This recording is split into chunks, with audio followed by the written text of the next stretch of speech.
In accordance with the tradition of this university, we start this ceremony by a prayer. Spiritus Sancti Gratia, illuminat sensus et corda nostra. Amen. Sit down.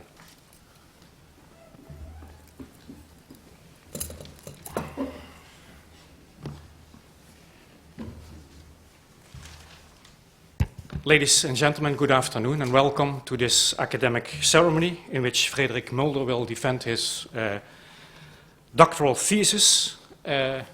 Special welcome to our guests from outside this university, Professor Stander from the University of Pretoria, Professor Busse from the University of Duisburg-Essen, and Professor Leur of the University of Münster. Welcome. Frederik Mulder worked in our university from 2010 till 2012, and you had to leave, I think, to the UK, if I remember well. We are very glad that you came back to this university to defend your thesis, and I wish you good luck. The floor is yours. Thank you, Val.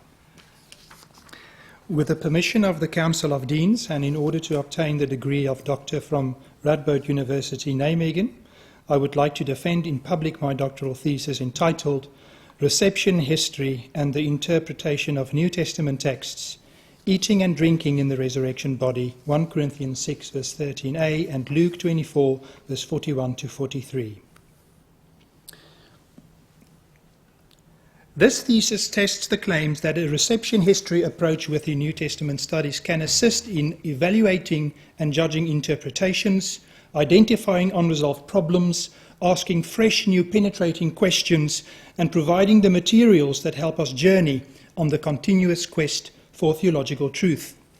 Focusing on a number of passages in the New Testament dealing with the resurrection of Jesus and believers, which have been the source of much disagreement throughout church history, we are guided by 4 research questions. 1, can a new reception history spanning from the early church until modern times contribute towards better understanding and providing new insights into debates over pluriformity and coherence in relation to the resurrection of Jesus and believers in Paul and in the canonical Eastern narratives? A, can such a reception history assist in identifying significant and previously unnoticed problems? B, can an extensive reception history of these problems help us better understand and interpret them? And lastly, can reception history assist in addressing these issues in a problem-orientated exegetical approach study? We've got 3 parts, main research question and A in part 1, part 2 addresses question B, part 3 sub-question C. In part 1, addressing the main research question, we provide a new reception history running through our church history, looking at a collection of texts in the Gospels, focusing on the bodily nature of the resurrection, and contested texts in Paul, and we try to look at the different strands from the critical stream from Marcion, Celsus, Porphyry, all the way to the Enlightenment, Reimarus, Strauss, Ludemann, working right through and looking at the West and East, the dominant strands that we found throughout church history. And then we try to come up with some new, fresh interpretations through the lens of reception history.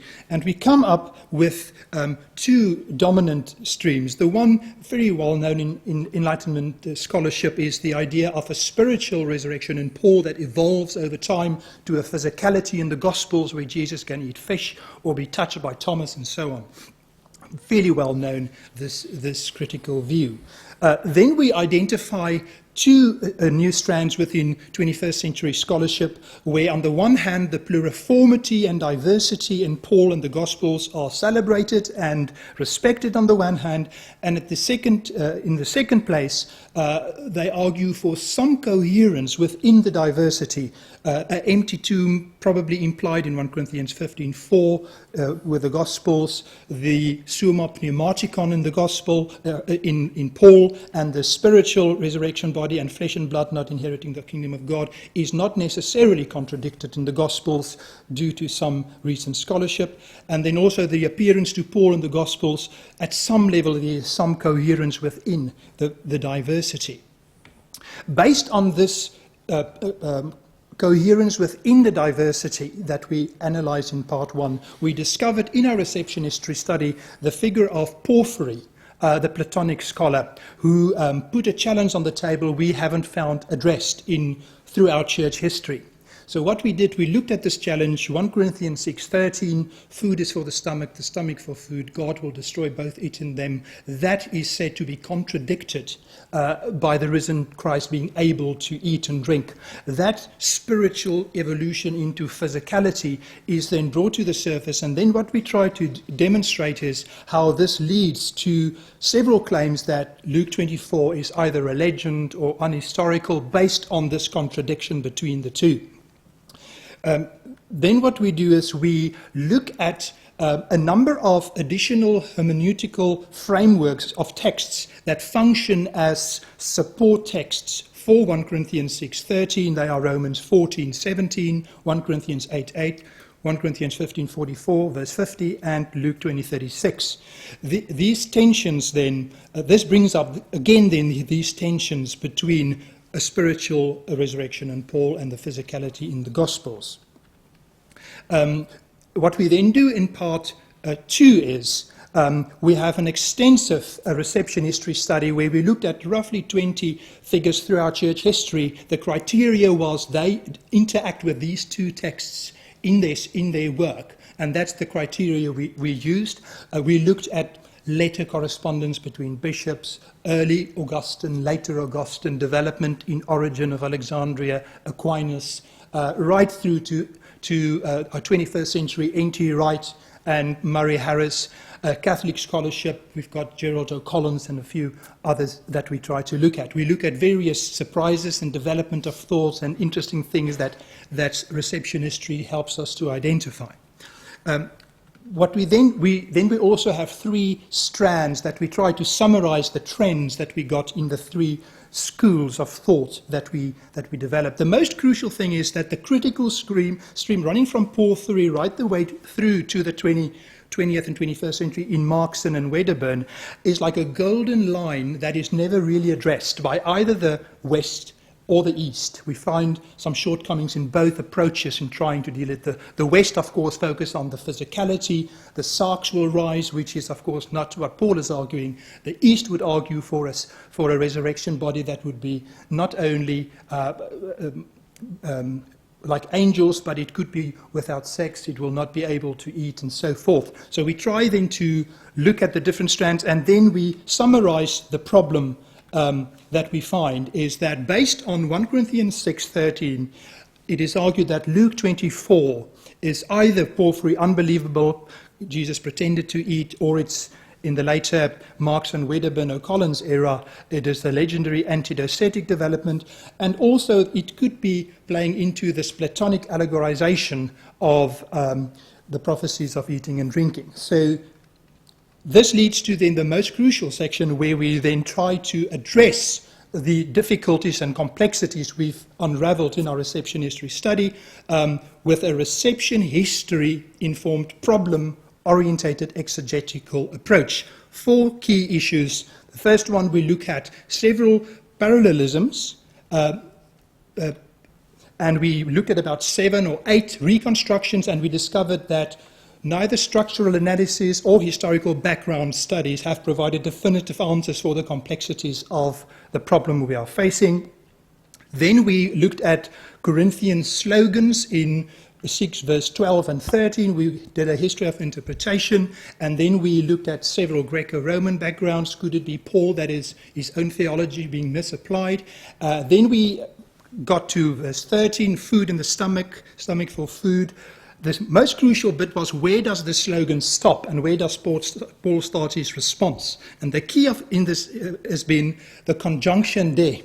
De can be either adversative or continuative. And most commentaries, even modern commentaries, base their translation on a number of other supporting texts. Those texts, Romans 14:17, 1 Corinthians 8:8, 15:44, 15:50, 20:36, and those texts then co-determine how the conjunction is translated, and very often it is argued based on these texts, Paul we have an adversative conjunction where Paul responds, but I say Bruma and Koilia will be Katargewa will be destroyed, and that Paul is then making this claim. What we then do... Can you come to the conclusion? The conclusion is we argue that based on the our evidence in reception history and applying our insights, we argue that reception history as an approach in New Testament studies not only contributes substantially, but is in fact indispensable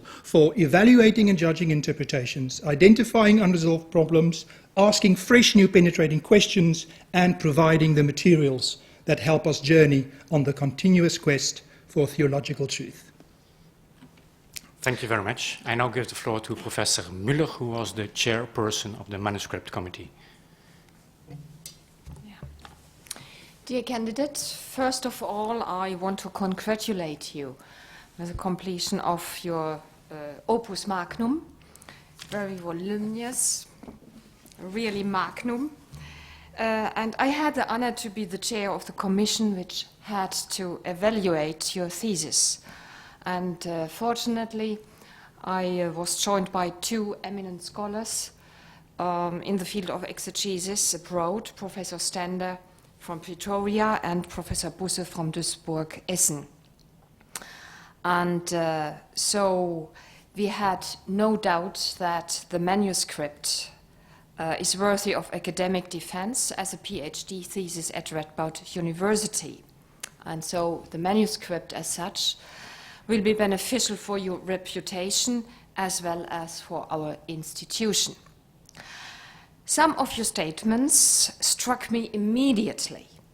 They reminded me from a very early point on of the debates in the Middle Ages, and you know my special field are the Middle Ages. So it reminds me on the debates in the Middle Ages between the Catholic and the Cathar circuits. So when we read about Jesus declaring that believers, I quote now, will be equal to the angels, for example on page 528, this could also have been pronounced by a Cathar believer in the south of France in the 13th century. Unfortunately, the Cathar believer in the south of France would have been burned for this conviction. So probably my own research focus would explain why I personally would have preferred to elaborate on questions about anthropology and the Eucharist too. But as it is common and even recommendable, I would say, for PhD committee members to focus on aspects closest to their expertise, I will therefore focus on some historical methodical aspects of your thesis. First of all, as you explained in your introduction on page 9 and 10, that terms such as pluriformity are central to the current debates, and on page 501 you declared that there have been in, quote again, early church and modern attempts to reduce the rich diversity and pluriformity to singularity and extensive harmony. I wonder if your methodical choice to formulate a definition of these terms before presenting your results could not also be interpreted as a sort of prejudgment. From a historical point of view, it is the historical material that makes clear what pluriformity means in the context of a selected historical period. So don't you think that your approach in working with a concept defined up front might be said to be just as prejudiced as the old attempt to interpret the text within the idea of singularity and harmony? But of course, I know opinions may differ. So probably if you could give a short answer to my first question. Honored Madam, I was in the fortunate position that in Durham University could start with Irenaeus, Tertullian, Marcion, and I did a master's degree on that. And that was how I got into reception history. So I'm fortunate that that section, that criteria, was one of the last things that I put in after I've wrestled with the church fathers first and grappled with pluriformity and diversity. Also, I should add that the book from Professor Francis Watson, Gospel Writing, where he discussed extensively Origen, who attempted to harmonize in his early work, and then in his book 10 of his commentary on John, where he had a dramatic change of mind to discontinue this quest for harmonization. I discovered, as I worked through those texts, that actually after book 10, Origen went back to harmonize, but I understand the word is it's like a dirty word in scholarship today, so you don't use that word, or find some coherence within the diversity, where he writes contra celsum, where he would in certain places argue for diversity, but also when it comes to the Gospels, argue for some coherence. That's what we try to attempt, and I should perhaps have been clearer in indicating that my criteria is based on first engaging with the primary texts of the early church fathers. Okay, yeah, that would have been clearer to me then, indeed. But my second question... Can we leave it at that, maybe Okay, for the okay, workers? so I now give the floor to Professor Stander. Thank you, Chair. Mr. Miller, I also want to congratulate you on your work, and I enjoyed reading your thesis. You quote Thistleton, and you say, and I'm going to quote you, that he complains that the promising Blackwell Bible commentary series that is meant to be a reception history series is lacking because the selection of historical texts seem rather arbitrary. That is on page 25, unquote. And then you also say, and I again quote you, that any reception history necessarily must omit something because the receptions of texts are almost limitless, unquote. So my question to you is, what criteria have you used to select, say, your patristic authors?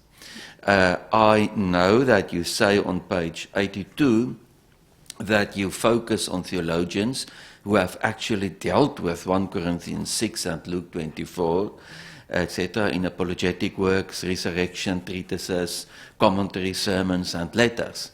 But how have you selected authors from all these authors who discussed these texts? What criteria, a more general question related to this, what criteria can you provide to other researchers to help them to select authors in a reception history study like this, since one cannot discuss all the authors? That is the reality. Thanks. Thank you. The first honoured sir, the first question referring to the Blackwell commentary and Thistleton, since that footnote, I've actually read Thomas Oden's last book, who is the general editor, and discovered how significant the patristic scholarship has influenced his own scholarship over the last decade of his work. I also discovered that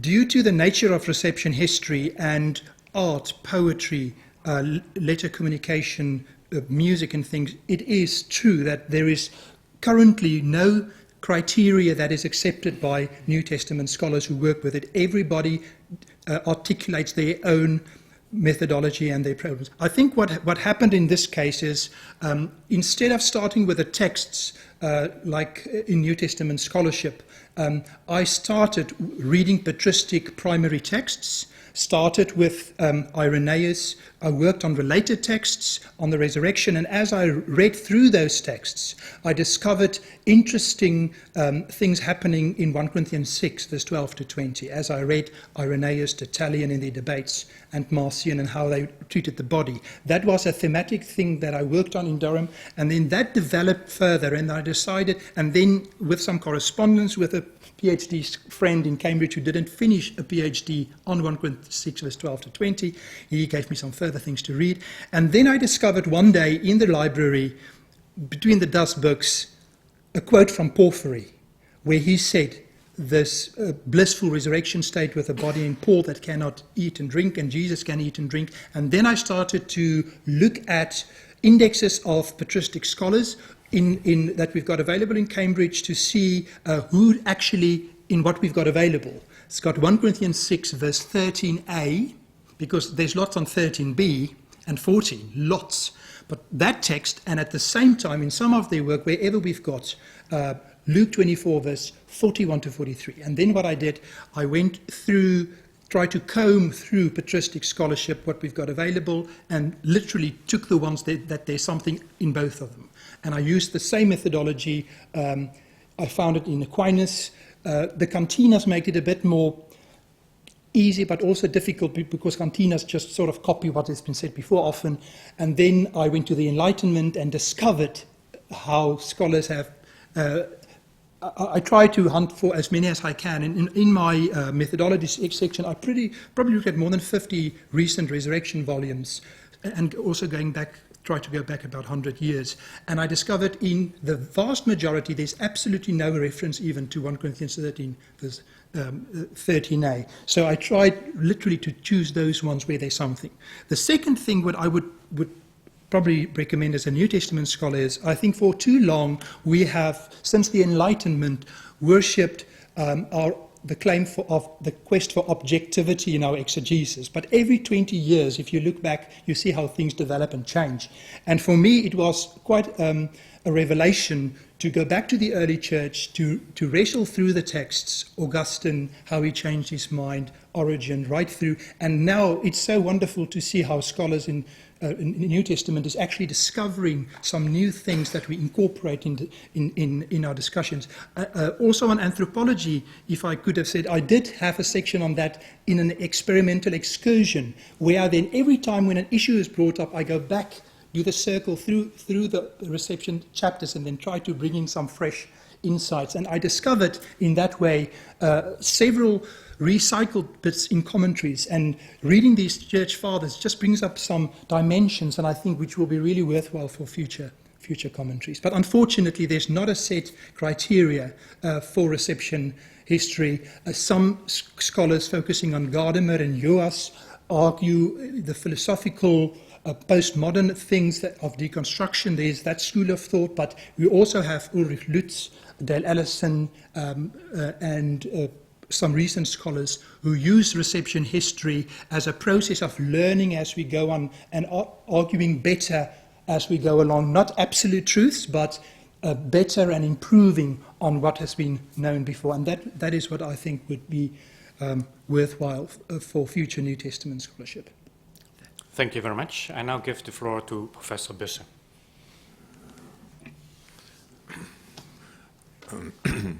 I have also to congratulate you.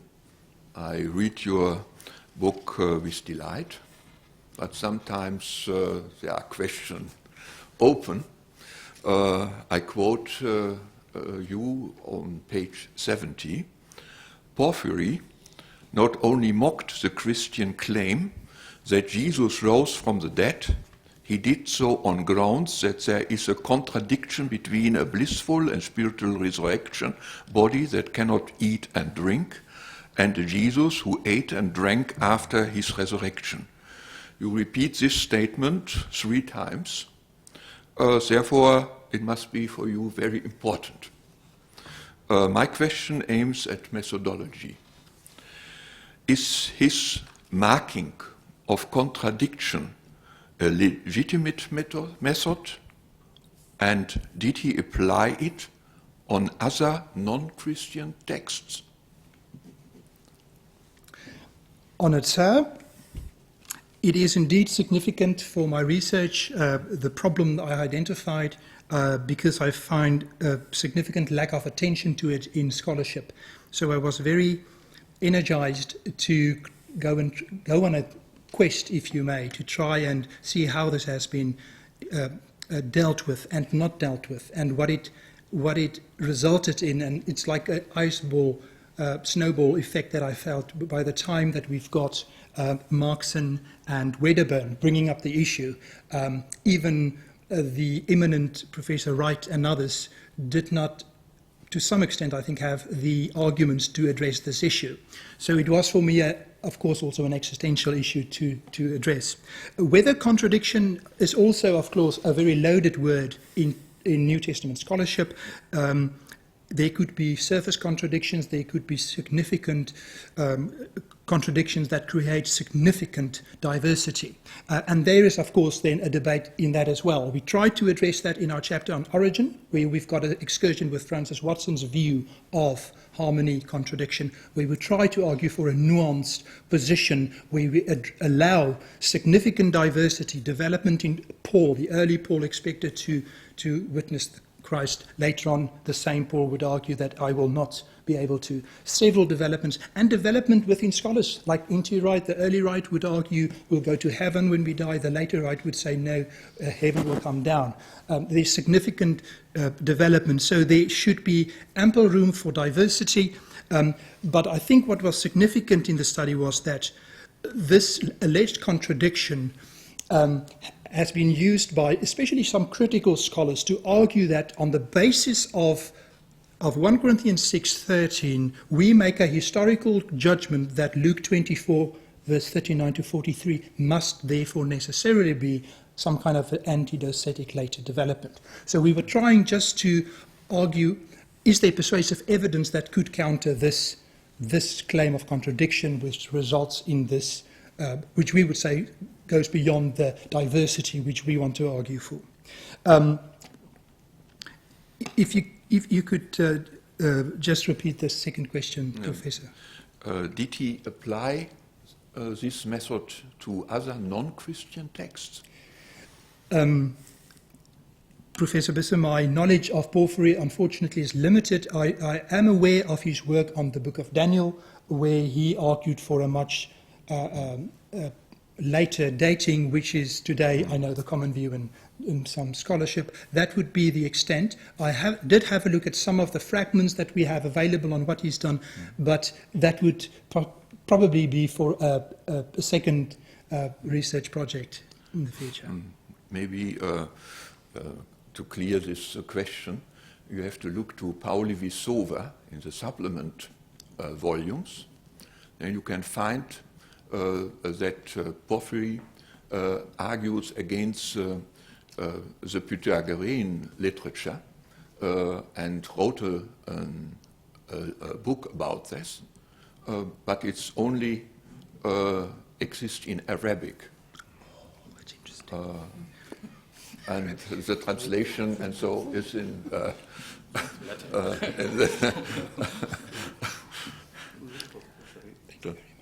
So, work to be done for the future. I now give the floor to Professor Leur. Dear candidate, studying your very learned dissertation gave me the impression that basically you are applying a modern, not a postmodern, a modern epistemology, looking for the reliability of texts with regard to extra-textual reality, extra-textual facts, events, as you say, in space and time, be it in the future. If that is correct, doesn't that mean that you are neglecting very valuable insights we got from biblical studies, but also from historiography concerning the character of the texts we are studying? For example, the mixture of historical account and methodology we are encountering in biblical texts, or the principally constructive and narrative character of historical texts, be it in the past or in the present. Honored Sir, also in my chapter on origin, there is an excursion where I try to address some of your concerns in my dialogue with Professor Watson's volume on gospel writing. There is certainly not enough of that in my earlier methodology section, although I do stipulate that I will address some of these issues. And I do have a section on hermeneutics and methodology where I have in the footnotes reference to Van Hoose's work on the meaning of the text, Thistleton's work on Two Horizons, and also some form of critical realism that we find not only in American scholars, British scholars, and also one or two German scholars, where I do have in the footnotes Peter Stuhlmacher and so forth. I do argue that for this project, that I limit myself to the work of the scholars that form the dominant strands in the work that I'm engaging with. For instance, N.T. Wright and Murray Harris, I've got an excursion on their views on the eschatological banquet and being like angels, and then I argue in a excursion that I will limit my methodology to the methodologies that they employed and try to argue whether they are consistent in their methodology, and then trying to find some inconsistency in that. I do accept that there is certainly limitations in the approach. I would contest that it's a modernist approach due to the fact that I at least attempt to incorporate reception history and the diversity and complexities that we find in that into the text, and also trying to move beyond the lines in my reception chapters. For instance, Augustine, I would not just try to give a very modernistic, clear picture of him. I try to say, here is a tension, here's a contradiction. He did not notice this issue. And I try not just to do it on the Western line, I also try to do it on the Eastern line.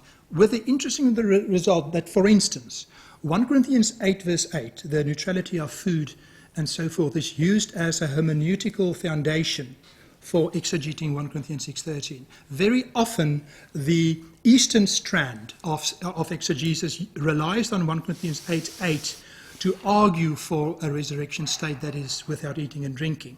I discovered in Clement of Alexandria that he cannot use that text, but he's from the Eastern strand. He says you've got an eschatological connection between eating, drinking, and the resurrection in 1532, Epicurean maybe background, Isaiah 22:13. You've got eating and drinking at the Lord's table, drunkenness. He argues there's an eschatological connection, and due to that, we are not able to find. So of course, it serves to try to address or disentangle this alleged contradiction, which could sound, I understand, modernistic to some extent.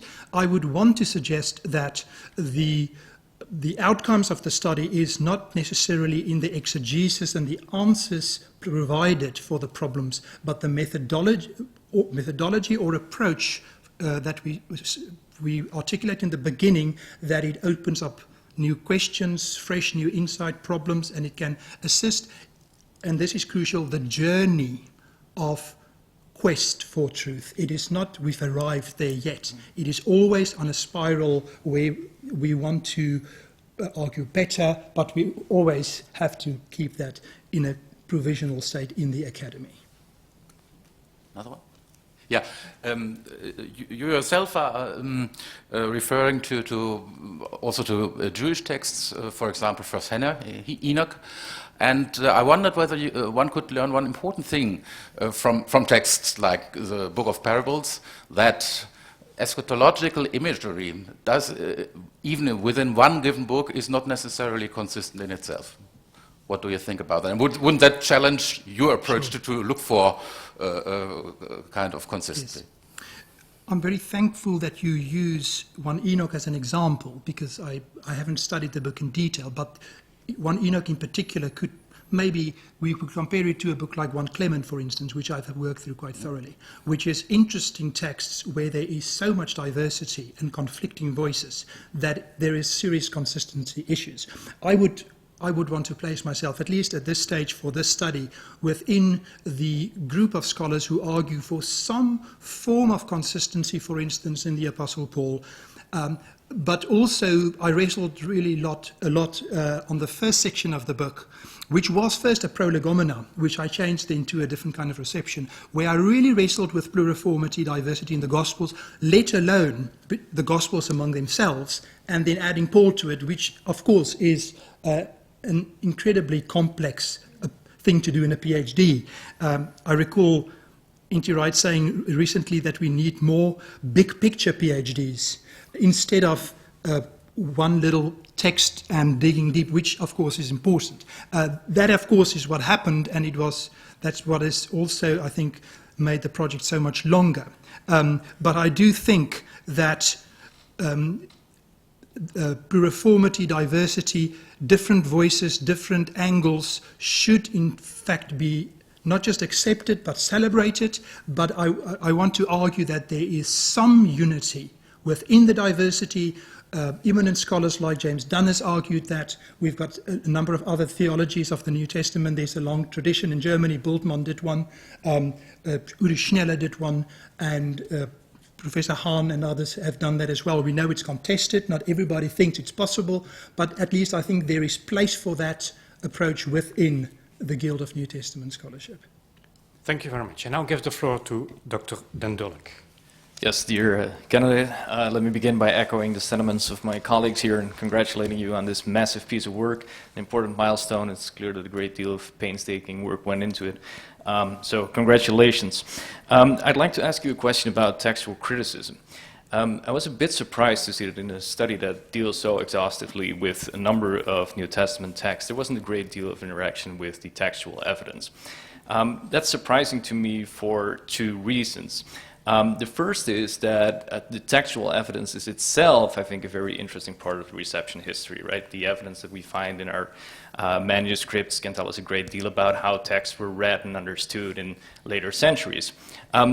It is also a bit surprising to me because by not really delving into these issues, you give the impression, albeit tacitly, that all of these interpreters over the various centuries have read essentially the same text, right? Basically what we read in our critical edition of Nestle Aland.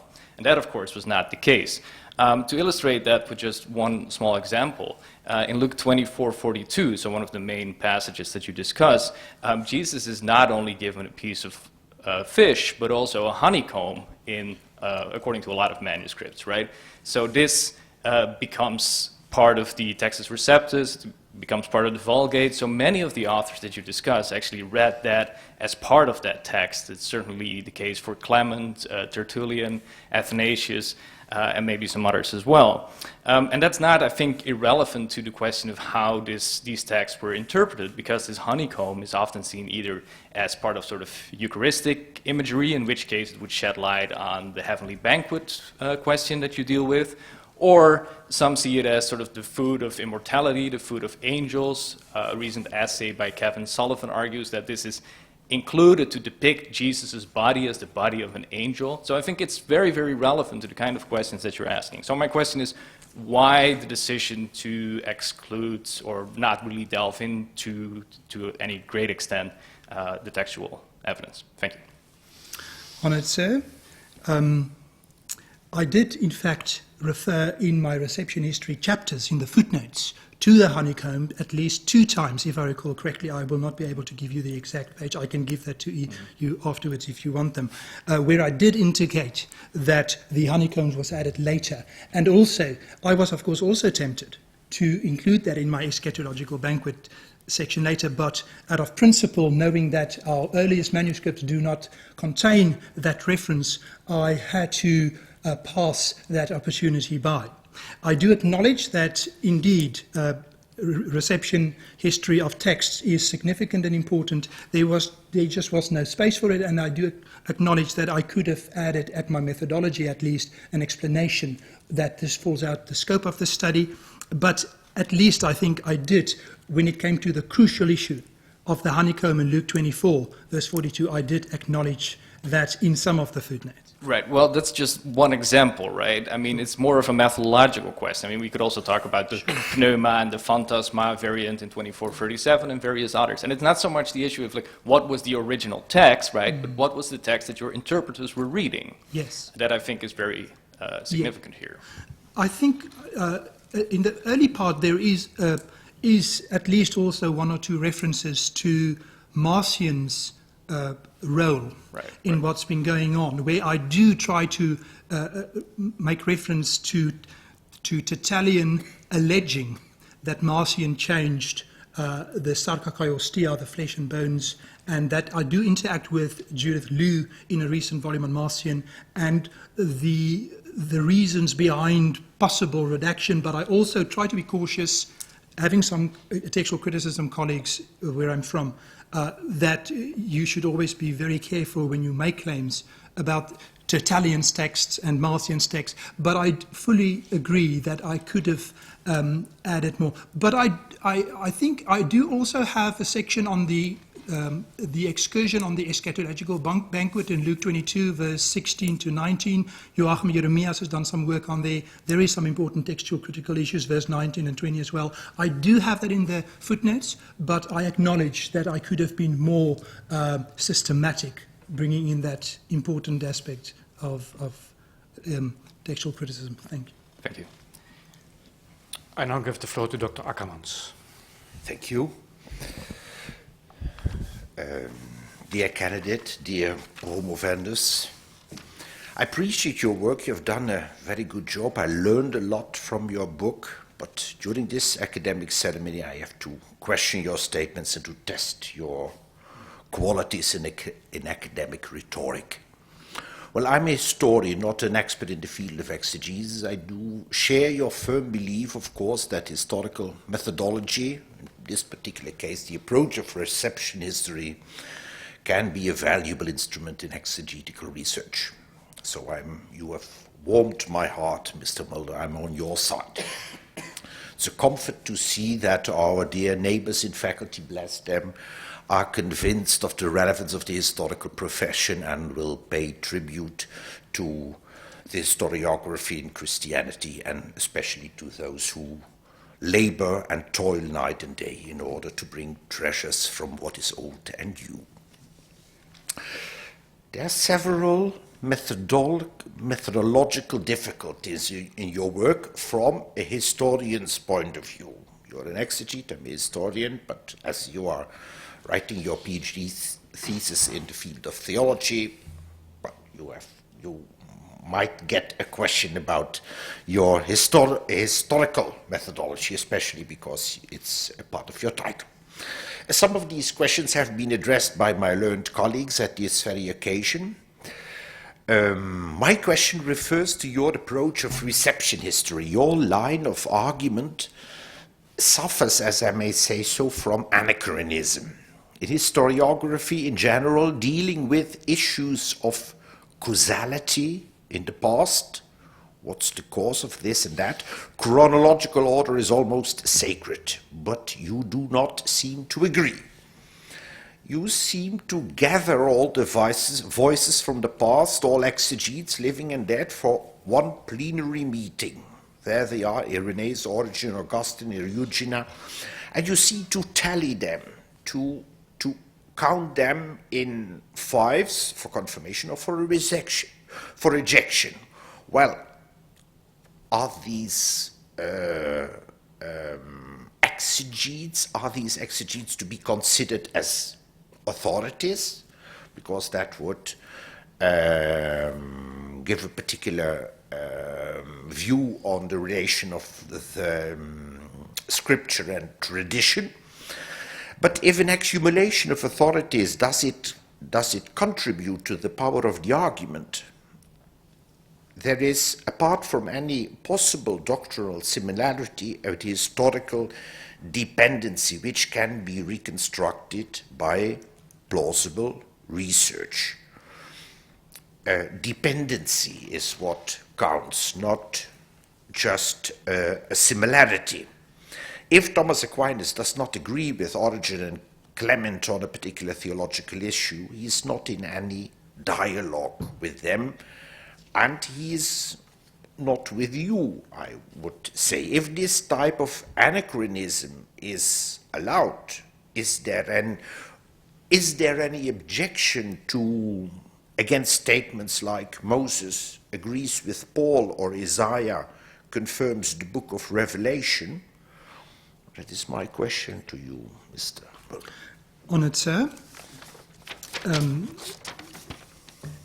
The historical background and philosophical setting at each reception history chapter at least attempted to place a kind of a Sitzenleben for scholars. Some was incredibly fascinating to go and read, and then you had to read 2 or 3 introduction books on them, which with Aquinas I have to say I'm sorry that I got into some of those books of Bainham wrote a book on the resurrection in the 13th, 14th thing, and you just get lost in those works. And I think that is part of why the project took longer. When the reception history started to blossom, you would read sometimes through the night with coffee, and the next morning you will be confused, and you would love and hate the scholar. It was trying to get in their skin, and therefore I'm thankful to my supervisor for insisting that I do that historical setting for each scholar. I think due to the nature of a PhD, where you have to formulate a problem and a solution, that is always a synthetic approach, and which is, of course, in the normal life with normal books, unfortunate, because that is imposing a question that several of them didn't even ask the question. And I'm asking a question, they would probably today say, but they would disagree with me asking the question. But I did it for the sake of a PhD and trying to, and the fascinating thing was there were related questions which they found very significant. One, for instance, Sark, Sky, Hymer not inheriting the kingdom of God, and flesh and bones in Luke 24 was a huge debate in the early church. Irenaeus, Tertullian, Marcion, where they engaged that. And what I discovered was the issue that I'm trying to address is a conceptually similar issue, which, had they known this, I think, they would have engaged it. Irenaeus, for instance, does not refer to our text at all, but he should, because it's very important for his whole project. But again, then he should be forgiven, because he said that he wanted to write a volume against Marcion, and it was left to Tertullian to do that. I do accept that it is a synthetic thing. I would contest the anachronism, but that is how scholarship would go. But I appreciate your concern, and it is a valid concern.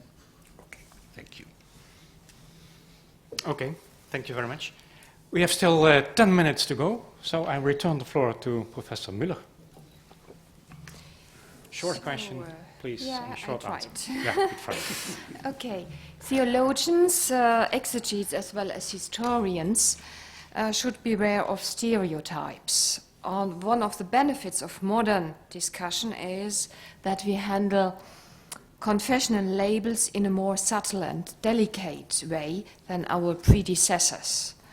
And it has been some years since it was a common practice among theologians to draw a clear division between East and West, or stronger, the East and the West. You, however, seem to agree with this theological stereotype. You have identified in your own words, for example on page 504, Western obsessions with continuity and Eastern obsessions with discontinuity. I could add some more quotients, but I want to come to my question. So, can you explain on what grounds you make this division between the East and the West? Thank you. Professor Caroline Bainham's volume on the resurrection in the early church was important in my formative years in Durham as well. And I was made aware that even Tertullian and Irenaeus, or Augustine, in their most dramatic physicality, the sarks that were raised, were still nuanced, because we did have Athenagoras and Miles Maximus, I always get the names a bit confusing, there was absolutely no discontinuity. It's all radical continuity. And she, as an eminent scholar in America, has made the point that you did find that, and on the eastern side, I also did argue that there is this radical focus on discontinuity. I think those two strands did have a number of issues, Eutychius in the early Middle Ages and a few others, where some of those seeds evolved further, where in the end you have those kinds of extreme views, but I am aware of the fact that one should be nuanced and cautious.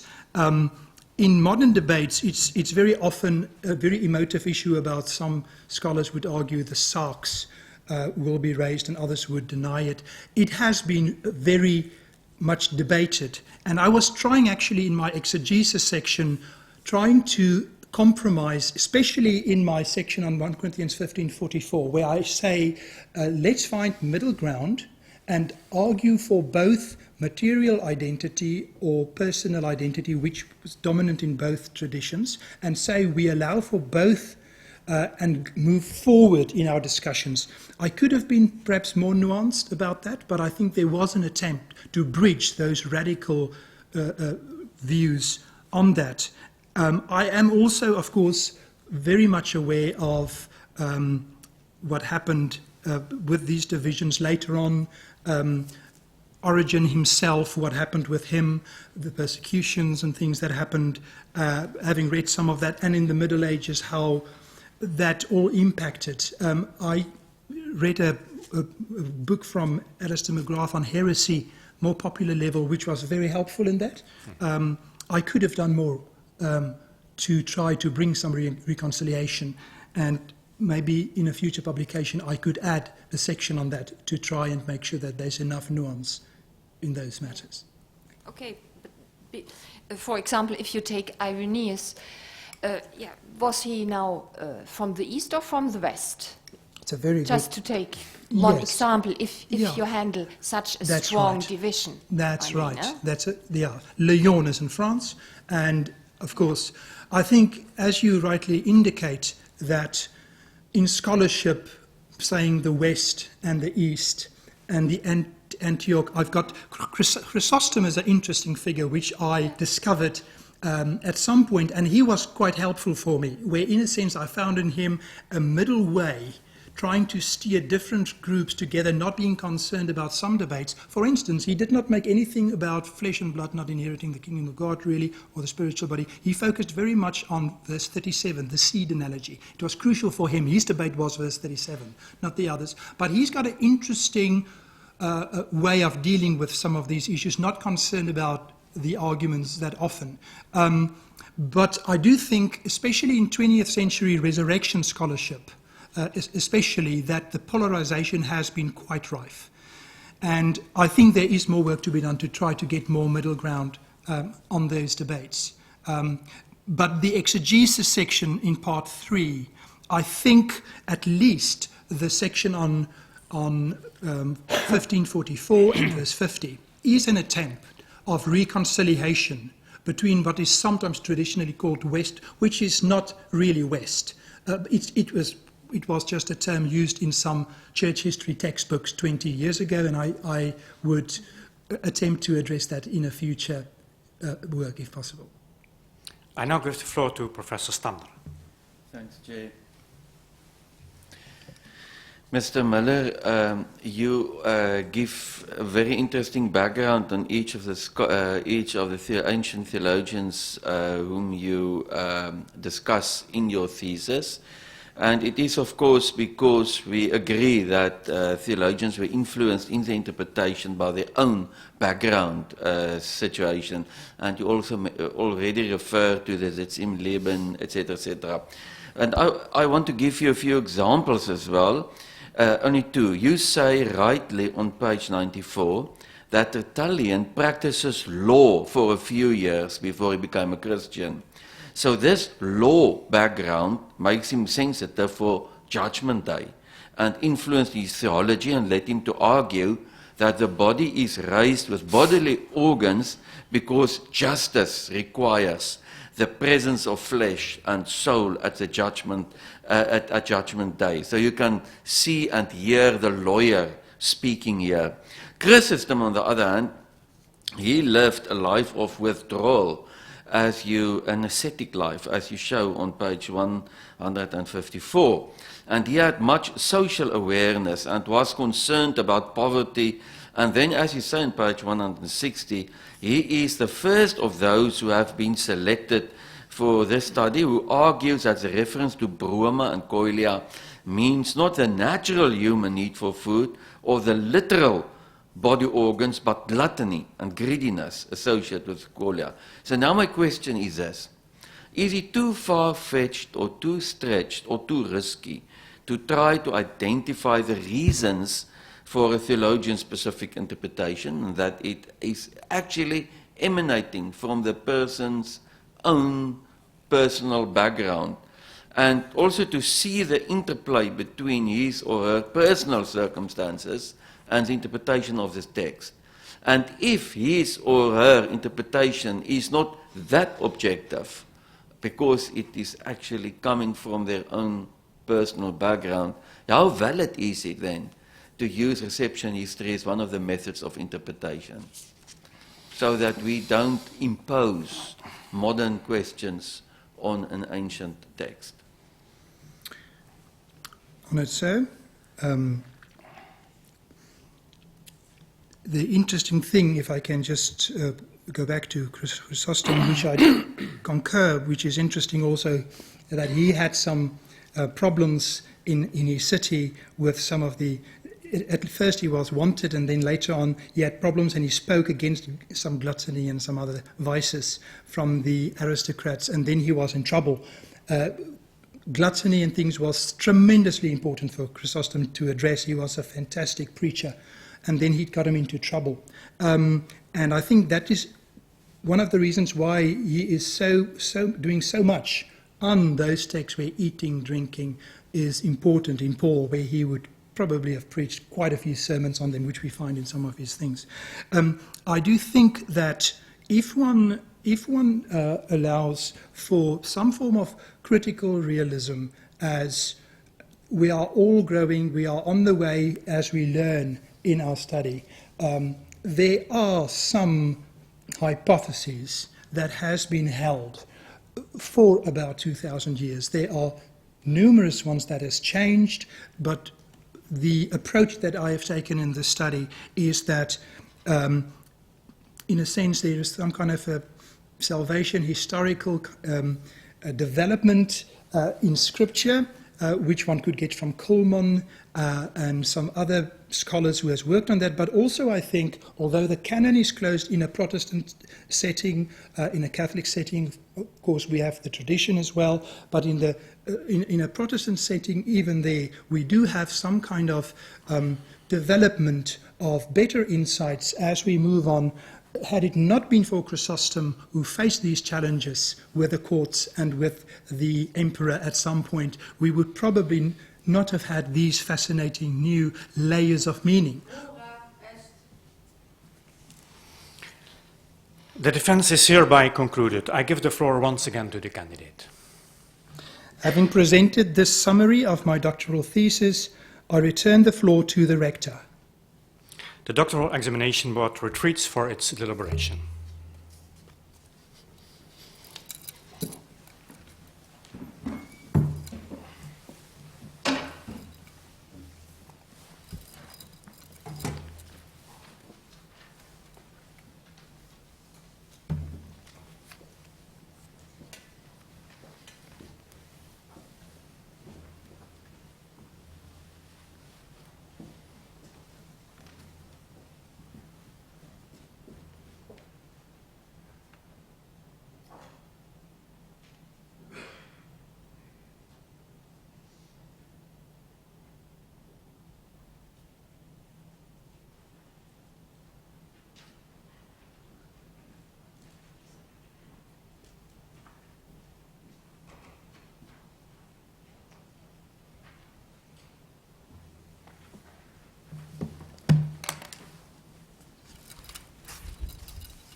The Council of Deans of Radboud University Nijmegen has decided to award you the degree of doctor. I invite Professor van der Wet to discharge the task assigned to him.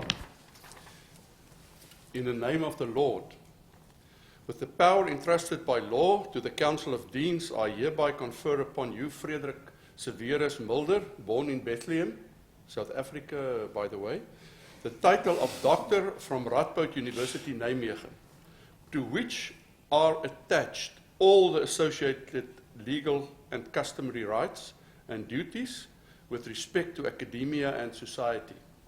As proof thereof, I will present you with this doctoral diploma signed by the rector and the doctoral thesis supervisor.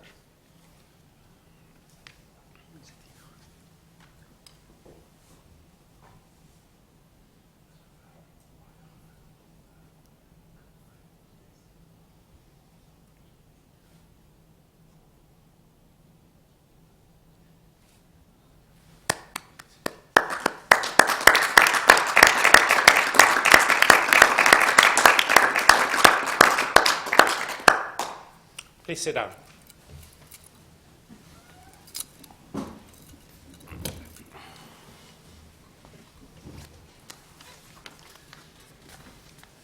Beste Dr. Mulder, Frederik, van harte geluk met jou doktersgraad.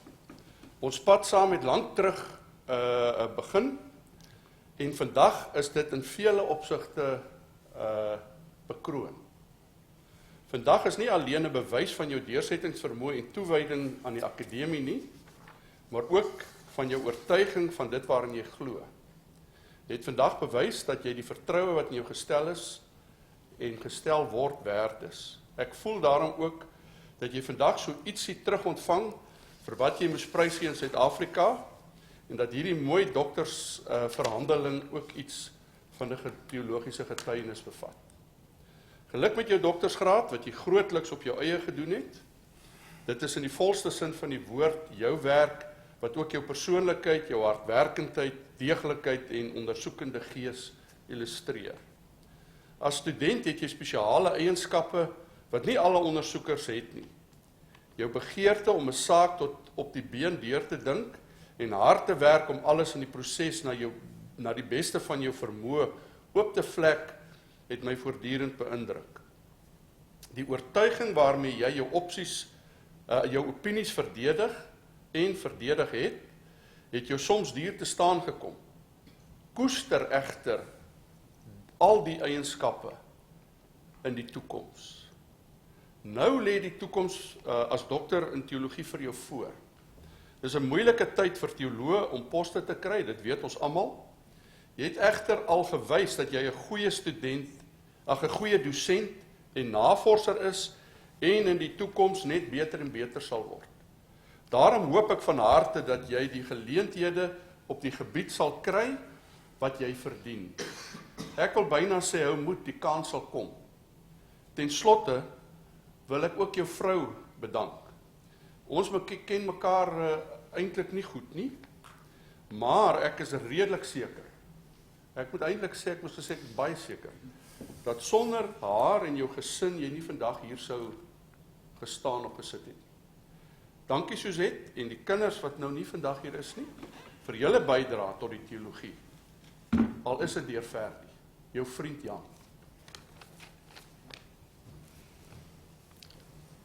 Unfortunately, I don't speak Afrikaans, so I can't continue in this beautiful language, and so I stick to English.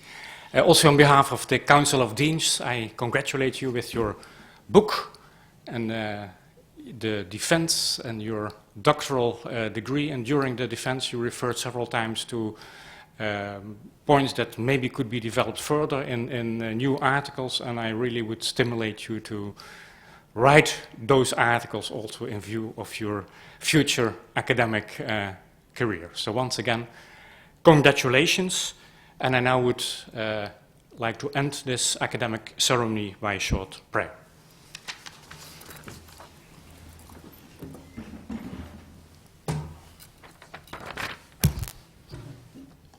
Gratias dibu agimus omnipotens Deus, pro omnibus beneficiis tuis, qui vivis et regnas per omnia saecula saeculorum. Amen.